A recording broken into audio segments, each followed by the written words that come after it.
grew up in the town of Wolfville.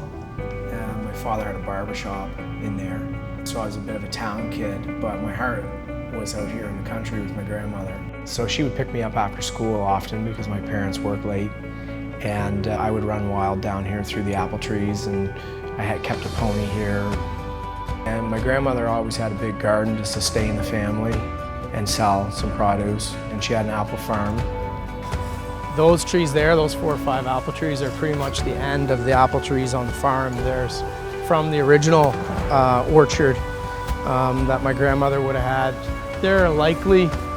Those trees are likely 80, maybe even more years old. These just ones right here, they're right down to the bare, like they're so hollow and so fragile, they're just waiting for the wind to blow them down. And that'll be the end of them when they're gone.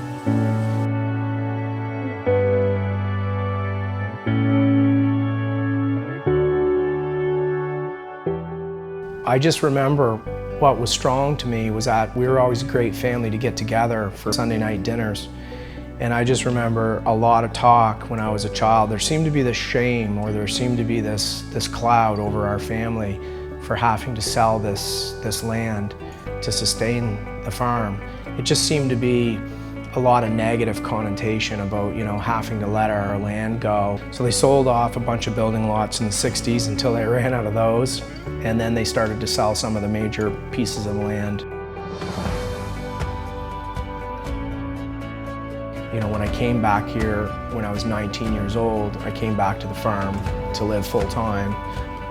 It had dwindled down to about 9 acres of land, and just the house, no buildings, no livestock. The orchard was really old and really beyond renovation, if you will. And so through the course of hard work and sacrifice, me with a young family, Rachel came along when I was 20, 21 years old. It was difficult in those days because, I was trying to raise a young family too, and I had young children, and there was a lot of sacrifices that had to get made.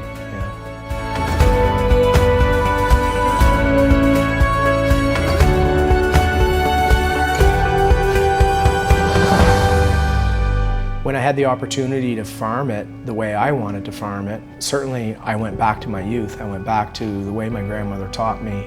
We started to dabble back and bring cattle back onto the farm, and sheep and pigs back into the woods around the farm.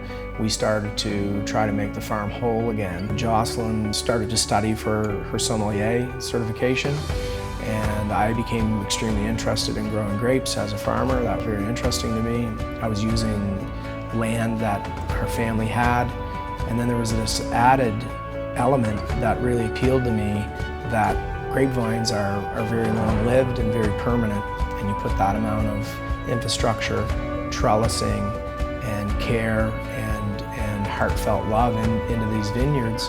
It would be very difficult to have that land ever further developed for anything else. And when I started to think about grapevines and being able to commercialize a product on this piece of land, share this view and share our land and our family story with so many different people, it really appealed to us, and so we started to pursue it.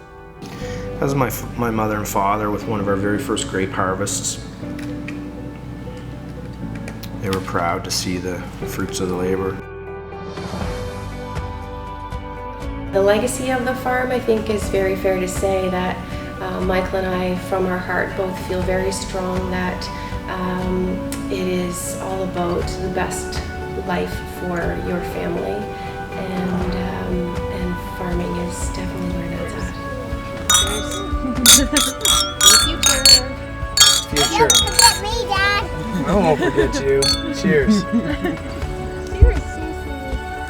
We always said collectively in our family we wanted to leave the land better for the next generation.